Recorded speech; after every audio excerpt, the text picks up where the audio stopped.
आज हम पढ़ने वाले हैं हॉरिजॉन्टल प्रोजेक्टाइल मोशन। पिछली क्लास तक हमने देखा था ऑब्लिक प्रोजेक्टाइल मोशन, जिसके अंदर बॉडी को ग्राउंड से हमने प्रोजेक्ट किया था और बॉडी ग्राउंड पर ही लैंड की थी। लेकिन आज हम पढ़ेंगे कि अगर किसी बॉडी को अर्थ सरफेस से कुछ हाइट पर से अगर हम हॉरिजॉन्टल प्रोजेक्ट करते हैं तो उसके करस्पॉन्डिंग उसकी इक्वेशन क्या होगी, उसके corresponding total equation of motion क्या होगा, उसके करस्पॉन्डिंग जितनी वेरिएबल्स हैं, चाहे टाइम हो टोटल मोशन का, या हाइट कितने डिस्टेंस से बॉडी लैंड कर रही है, या किस वेलोसिटी से बॉडी हिट कर रही है ग्राउंड को, ये सारी चीज़ें हम इसके अंदर पढ़ेंगे। दैट मीन्स अगर हम इसको डिफाइन करना चाहें तो हम कह सकते हैं कि अगर किसी बॉडी को अर्थ सरफेस से किसी हाइट से अगर हॉरिजॉन्टल डायरेक्शन में प्रोजेक्ट किया जाए तो उस मोशन को हम बोलते हैं हॉरिजॉन्टल प्रोजेक्टाइल मोशन। अब हम देखें कि अगर किसी बॉडी को हॉरिजॉन्टली हम प्रोजेक्ट करते हैं तो कौन कौन से इसके अंदर पैरामीटर इन्वॉल्व होता है हमें, और किस पैरामीटर के अकॉर्डिंग हमें काम करना है और क्या क्या डिटरमाइन करना है। मान लें कि एक बॉडी यहां से हमने प्रोजेक्ट किया h हाइट से, ग्राउंड से ये हाइट हमने मान लिया h, और यहां से बॉडी को हमने प्रोजेक्ट किया है, ये ग्राउंड है। हमने ये ज्यूम किया कि यहां से बॉडी को हॉरिजॉन्टल प्रोजेक्शन दिया हमने, दैट मींस वेलोसिटी हॉरिजॉन्टली दी है, ये वेलोसिटी u है। अब क्या होगा कि इस वेलोसिटी के कारण बॉडी इस पाथ पर मूव करेगी और जिस मोमेंट पर बॉडी लैंड कर जाएगी ग्राउंड पर, उस मोमेंट पर जो वेलोसिटी होगा वो इस तरह से होगा v। इस वेलोसिटी के दो कंपोनेंट होंगे अगेन यहां पर, एक होगा वेलोसिटी का x कंपोनेंट, बिकॉज ये हमारा x एक्सिस है, तो इधर वेलोसिटी का x कंपोनेंट होगा, इधर वेलोसिटी का y कंपोनेंट होगा। हमने एज्यूम किया ये x एक्सिस, ये origin and t equal to 0 पर बॉडी हमने प्रोजेक्ट किया इस मोमेंट पर। t इक्वल टू 0 कहने का मतलब इनिशियली बॉडी यहां पर थी एंड हमने बॉडी को हॉरिजॉन्टल प्रोजेक्ट किया है। पाथ इसका ये होगा, ये हमारा y एक्सिस है, this is y axis and this is the x axis.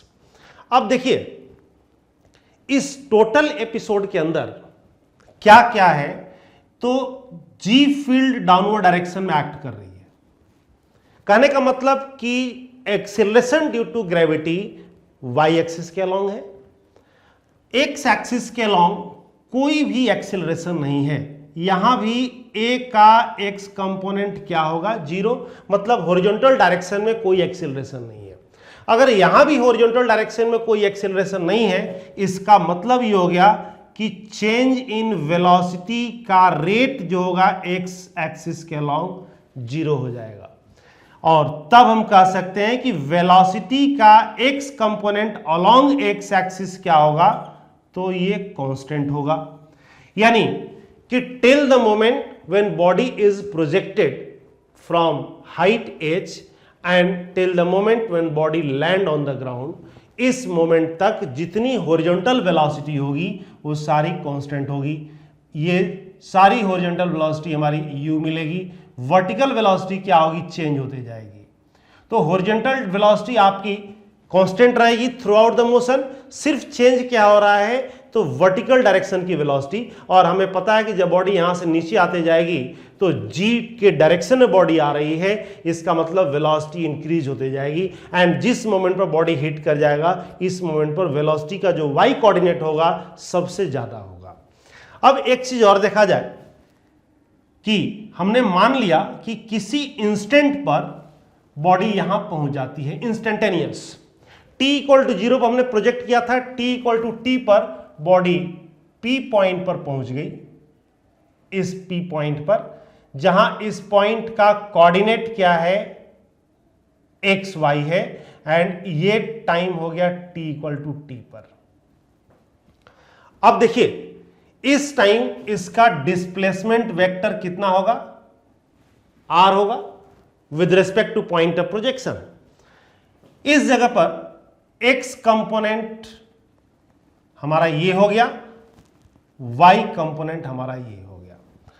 अगर हम triangle law of vector addition से लिखना चाहें वेक्टर फॉर्म के अंदर, तो लिखेंगे कि r वेक्टर को हम क्या लिखेंगे, x along i cap plus y along j cap, because ये हमारा y एक्सिस है, ये हमारा x एक्सिस है। तो y के along unit vector j cap हो गया, x के along unit vector i cap हो गया। अब एक चीज और देखें, यहां पर काइनेमेटिक्स हमें क्या सपोर्ट करता है, अकॉर्डिंग टू काइनेमेटिक इक्वेशन क्या लिखेंगे, तो displacement vector is equal to u vector into t plus half a vector into T square. ये हमारा काइनेमेटिक का इक्वेशन है। अब इसके अंदर सारे वेक्टर को स्केलर फॉर्म में चेंज करके हम यहां पुट करेंगे, तो लिखेंगे r वेक्टर को क्या यहां लिख दिया जाए, एक्स आई कैप प्लस वाई जे कैप।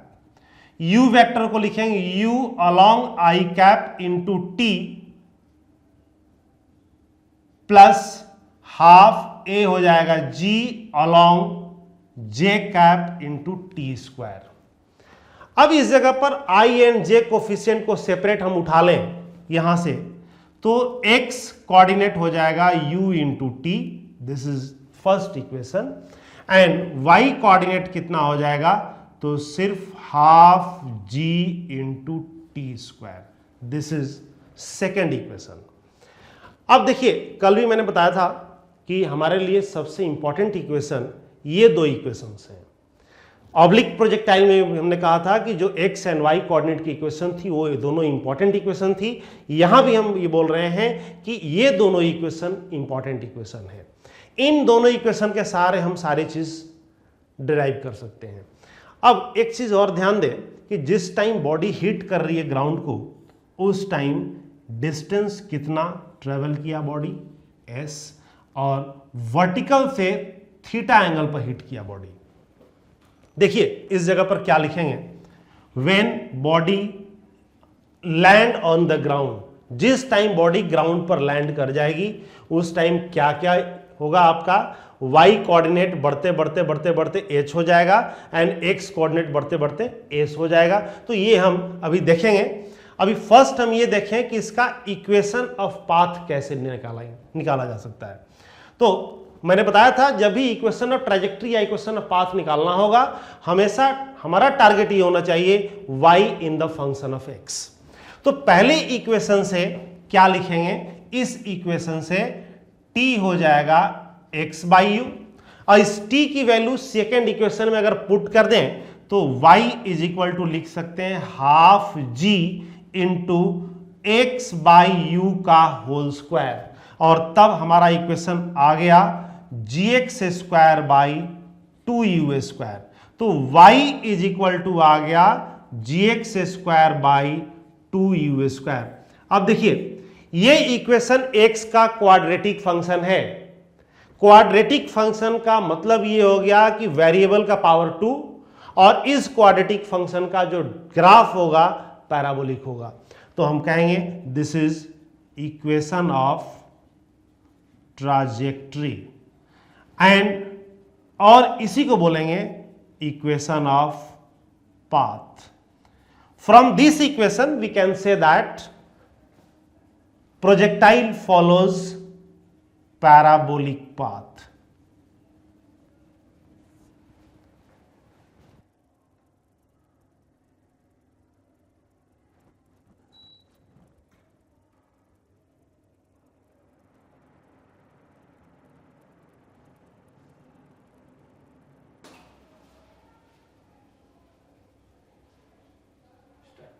नाउ हमारे पास जो दो इक्वेशन थे जिसमें x कोऑर्डिनेट था u into T, y coordinate था half g into T square, this is equation 1, this is equation 2। अब अगर हम कहें कि व्हेन प्रोजेक्टाइल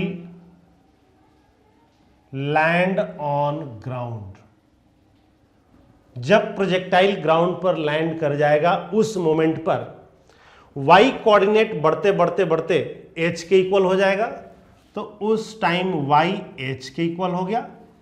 x कोऑर्डिनेट आपका बढ़ते बढ़ते s के इक्वल हो जाएगा एंड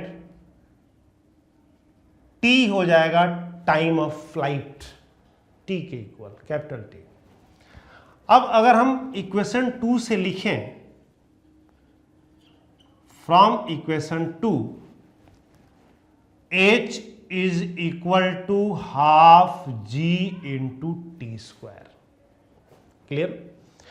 अब इस जगह से अगर टी स्क्वायर देखा जाए तो ये हो जाएगा twice h by G. So time of flight हो गया under root of 2h by G. हमने कैलकुलेट कर लिया टोटल टाइम ऑफ मोशन। अब इस टोटल टाइम ऑफ मोशन की वैल्यू इक्वेशन नंबर 1 में हम डाल दें तो हमारा रेंज आ जाएगा या horizontal distance travelled by the projectile आ जाएगा। देयरफॉर फ्रॉम इक्वेशन 1 क्या लिखेंगे? s is equal to u into T, this is u into under root of 2h by G. ये हो गया हमारा horizontal distance travelled by the projectile. अब एक चीज और, velocity with which projectile hit the ground कैसे फाइंड करेंगे? पहली बात ये, तो हम लिखेंगे velocity with which projectile hit the ground. इसके लिए हमें वेलोसिटी का x कंपोनेंट पता होना चाहिए, वेलोसिटी का y कंपोनेंट पता होना चाहिए, तब हम v निकाल सकते हैं। वेलोसिटी वेक्टर क्वांटिटी है तो वेलोसिटी का मैग्नीट्यूड भी निकालना पड़ेगा, वेलोसिटी की डायरेक्शन निकालनी पड़ेगी कि वर्टिकल या हॉरिजॉन्टल से कितने एंगल पर हिट किया। तो अब इस जगह पर हम देखें, वेलोसिटी का x कोऑर्डिनेट तो आपका कांस्टेंट है u, जो आप through out the projectile motion आप देखते आ रहे हैं। वेलोसिटी का y कंपोनेंट कैसे निकाला जाए? तो v y square equal to initial u y का स्क्वायर प्लस 2gh अगर हम करेंगे तो वेलोसिटी का y कंपोनेंट हो जाएगा अंडर रूट ऑफ 2gh। अब हमें vx vy मिल गया, तो वेक्टर से हम क्या लिख सकते हैं? v vector is equal to vx i cap plus vy j cap.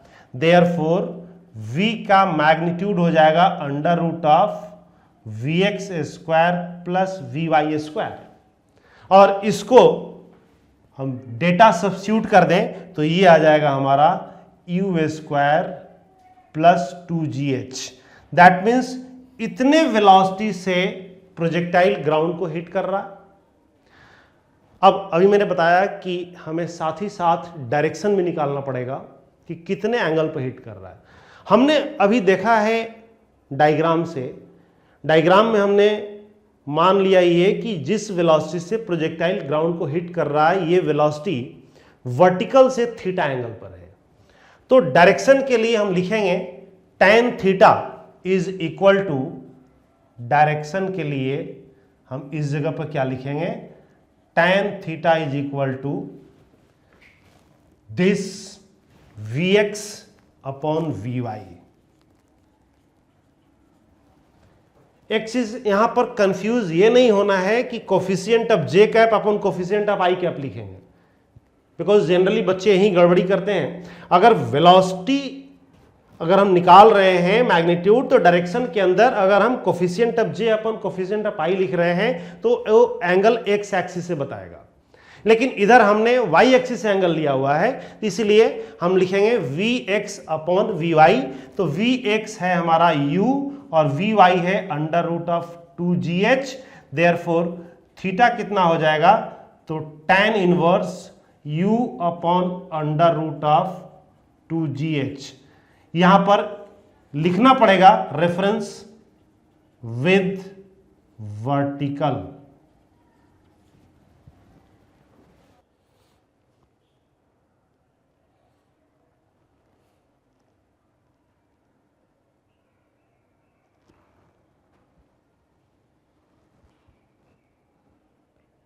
अब देखिए, हमने अभी तक जो भी पैरामीटर था, जो भी वेरिएबल्स था, चाहे टाइम ऑफ फ्लाइट हो या हॉरिजॉन्टल डिस्टेंस हो, या हमने निकाला था कि वेलोसिटी, किस वेलोसिटी से प्रोजेक्टाइल ग्राउंड को हिट करेगा, कितने एंगल पर हिट करेगा, ये भी देखा।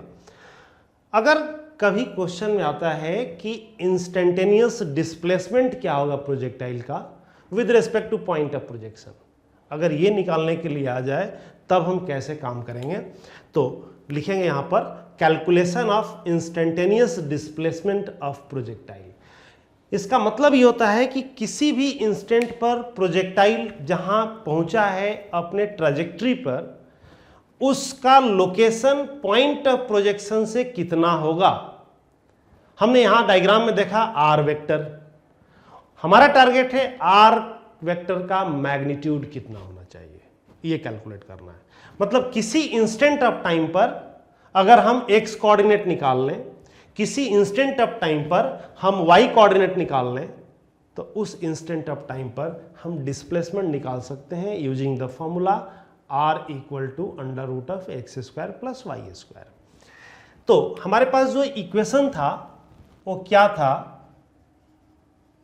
We know x is equal to u into t. This is instantaneous x coordinate of the projectile, and y is equal to half gt square. This is the instantaneous y coordinate of the projectile.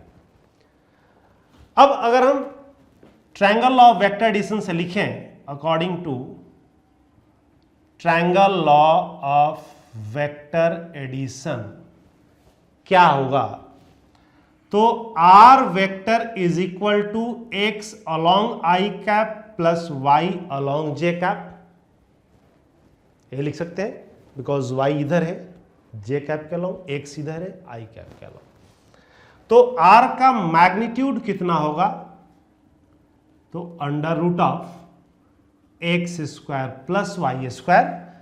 अब यहां value put कर दें x की, तो ये हो जाएगा u t का whole square plus half g t square का होल स्क्वायर।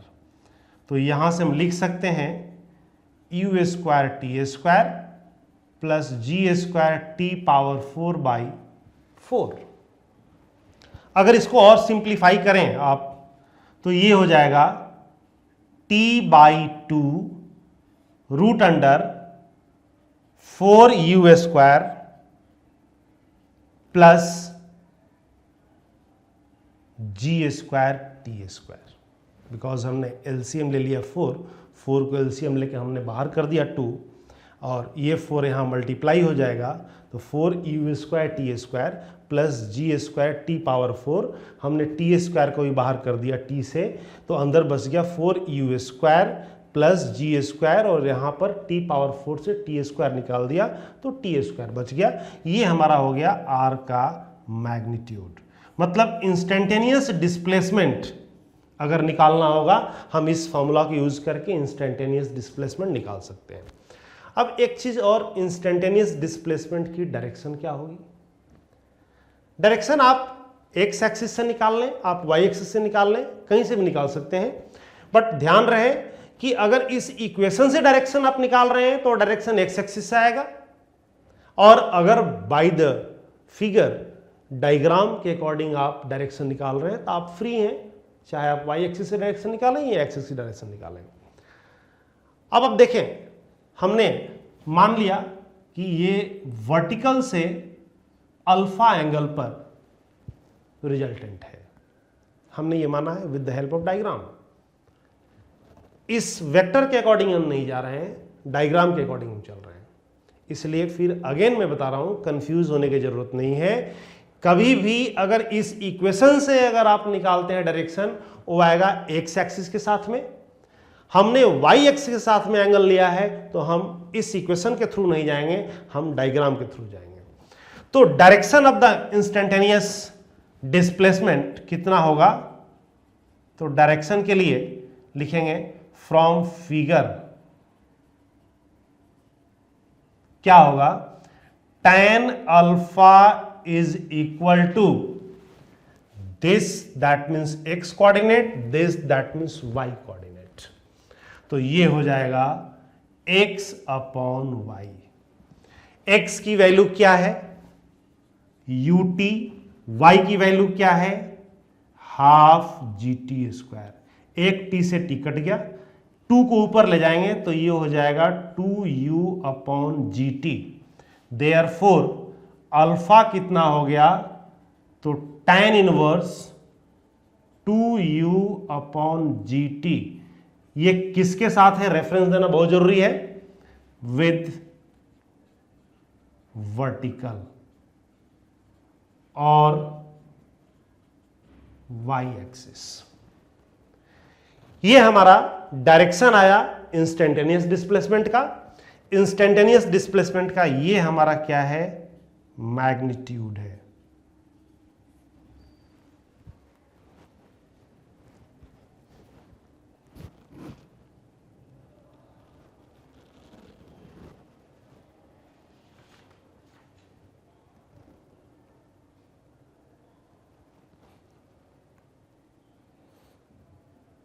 अब इस पर बेस्ड एक न्यूमेरिकल है। न्यूमेरिकल स्टेट ये कर रहा है कि एक प्रोजेक्टाइल को हॉरिजॉन्टल हमने प्रोजेक्ट किया with the velocity of 20 metre पर सेकेंड।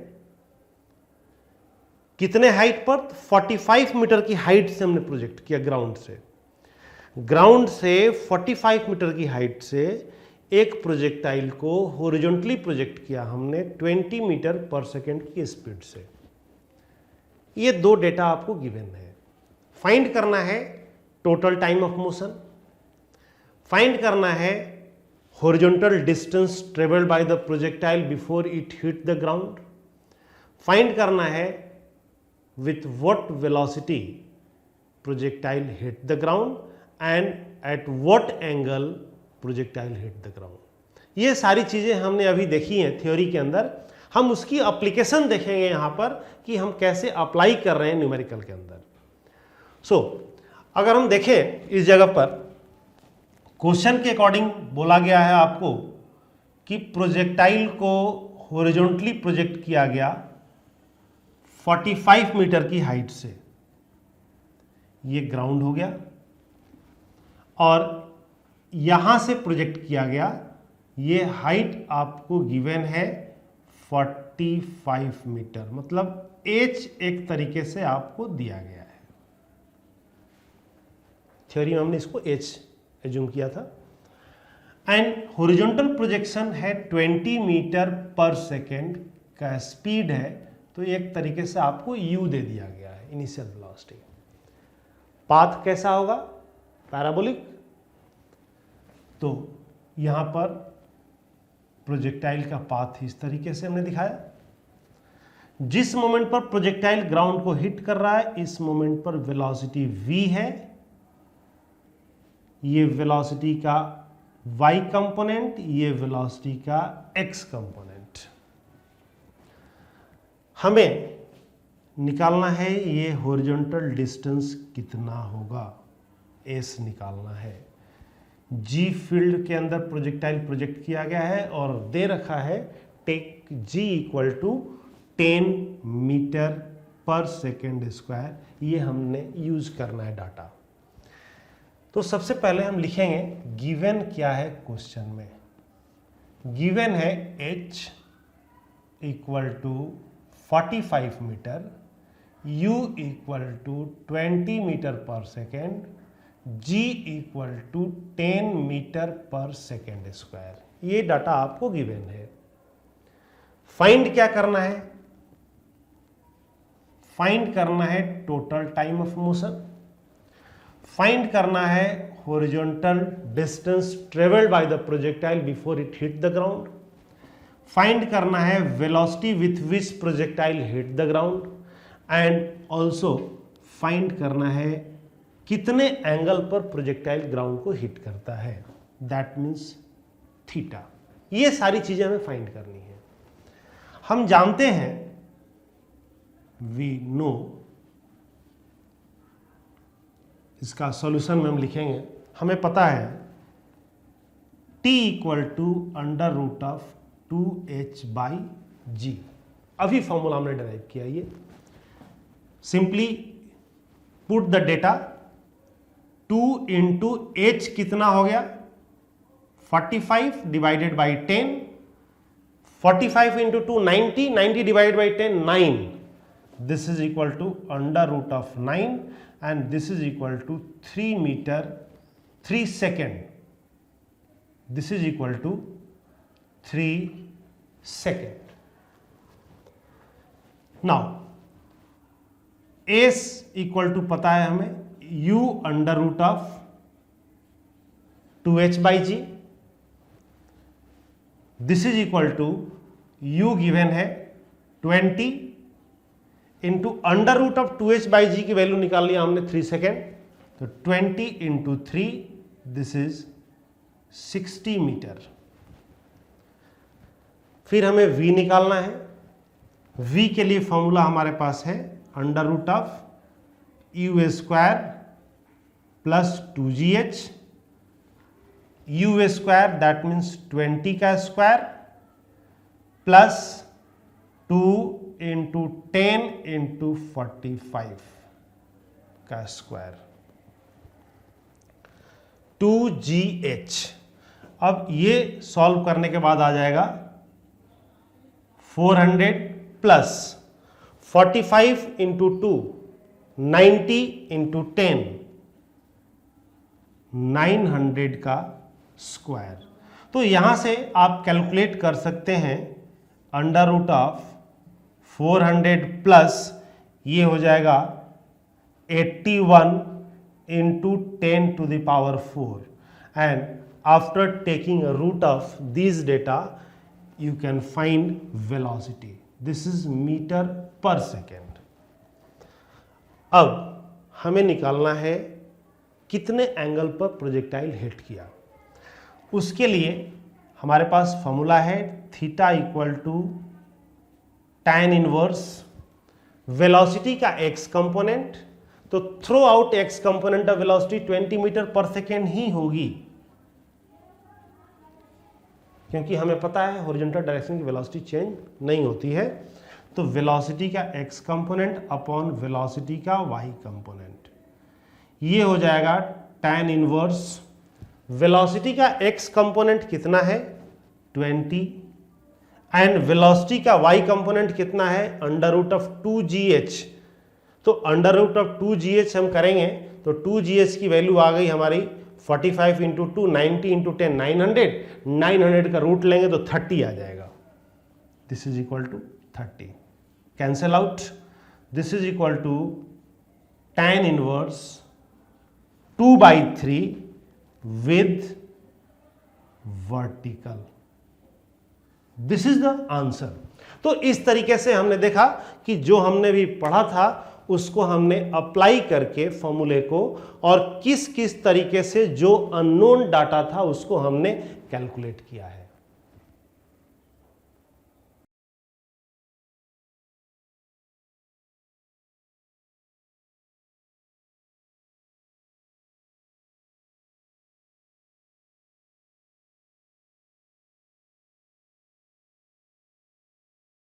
देखिए अगला क्वेश्चन है कि एक बॉडी को प्रोजेक्ट किया गया. प्रोजेक्ट किया गया कैसे? हॉरिजॉन्टल प्रोजेक्शन है, बट जहां से प्रोजेक्ट किया गया है स्टेयर लाइक स्ट्रक्चर है. स्टेयर लाइक स्ट्रक्चर का मतलब कि जब स्टेयर होता है तो उसका हाइट भी होगा, वाइड भी होगा, फिर अगेन हाइट होगा, फिर वाइड होगा. तो इस तरीके से स्टेयर लाइक स्ट्रक्चर है. इच स्टेयर की हाइट h दी हुई है और इच स्टेयर की वाइड जो है वो b दिया हुआ है. b वाइड है, h हाइट है. n स्टेयर्स हैं और हमें टॉप से बॉडी को हॉरिजॉन्टली प्रोजेक्ट करना है u वेलोसिटी से. गिवन है कि अगर बॉडी nth स्टेयर के एज पर हिट करता है तो n की वैल्यू क्या होगी, हमें डिटरमाइन करना है. अब देखें इसको थोड़ा सा डायग्रामेटिकली देखें कि अगर हम यहां से प्रोजेक्ट कर रहे हैं स्टेयर इस टाइप का होगा एंड nth स्टेयर के बारे में अगर हम देखें तो nth स्टेयर ये है nth स्टेयर। यहां से हमने प्रोजेक्ट किया है बॉडी को। अब हम एक्सिस अगर चूज कर लें, इसको एज्यूम कर लें y एक्सिस एंड इसको एज्यूम कर लें x एक्सिस।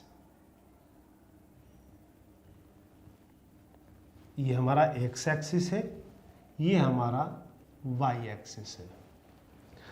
हमने इस बॉडी को यहां से हॉरिजॉन्टली प्रोजेक्ट किया है u वेलोसिटी से एंड गिवन है कि बॉडी nth स्टेयर के एज पर हिट करती है। इस जगह बॉडी हिट कर गई। अब आप देखें, ईच स्टेयर की हाइट h दी हुई है and each stair b wide है। तो यहां पर थोड़ा सा अगर आप सोचें तो h h h h n times है।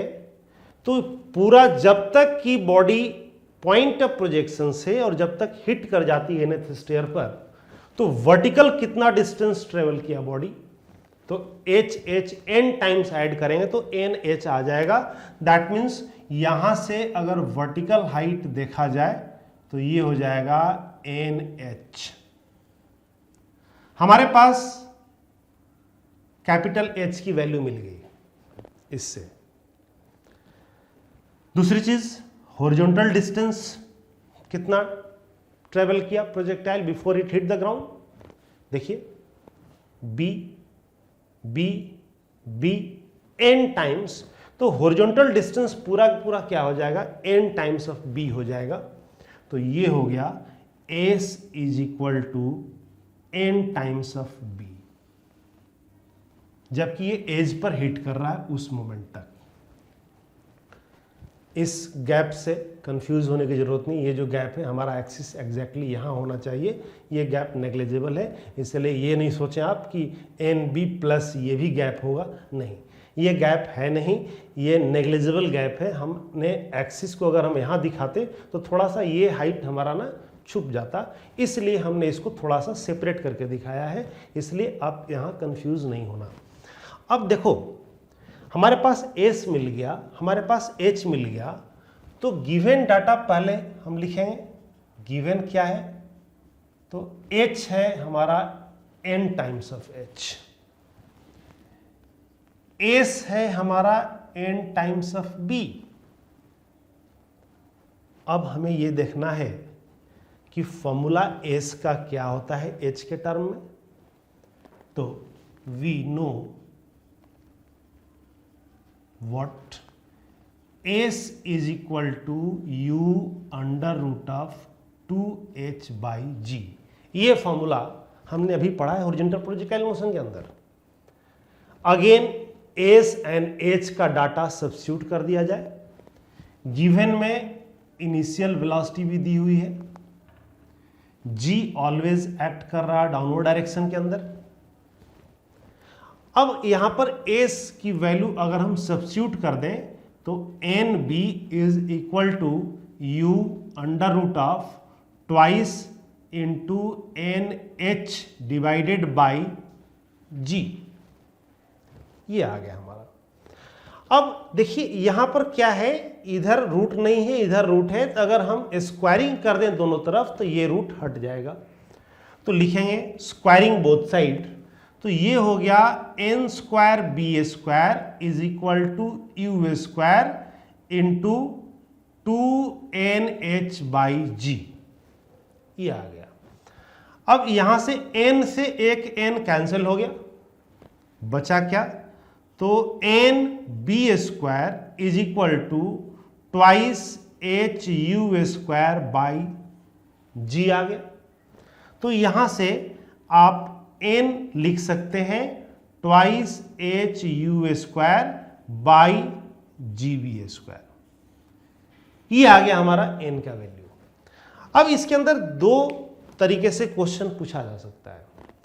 अगर आपको u दिया हुआ है कि इतनी वेलोसिटी से प्रोजेक्टाइल को हॉरिजॉन्टली हमने प्रोजेक्ट किया, height of each stair given है, वाइड ईच स्टेयर का गिवन है आपको, तो n आप कैलकुलेट कर सकते हैं कि किस स्टेयर पर जाकर के प्रोजेक्टाइल हिट किया।